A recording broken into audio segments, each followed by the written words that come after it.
Ce sont des résultats définitifs. Au quatrième trimestre 2022, Samsung Electronics a accusé une importante chute de son bénéfice d'exploitation.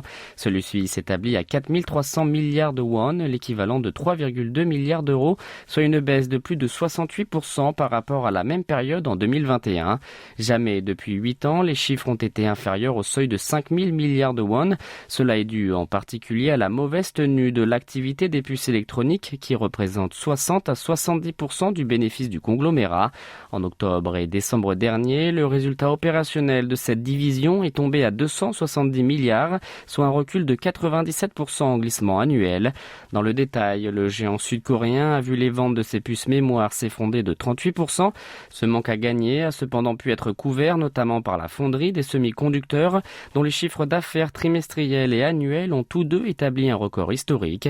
Quant aux bénéfices d'exploitation des activités mobiles et électroménagers, ils ont eux aussi dévissé.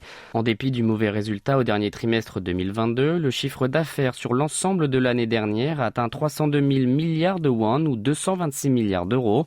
C'est la première fois qu'il a franchi le seuil des 300 000 milliards. S'agissant du bénéfice opérationnel annuel, il a reculé de 16% en un an pour se situer à 43 000 milliards de won, soit 32,2 milliards d'euros. Les perspectives pour le premier semestre 2023 sont également sombres, en particulier dans les puces mémoire et les appareils électroménagers, en raison notamment de la contraction des ventes sur le marché chinois.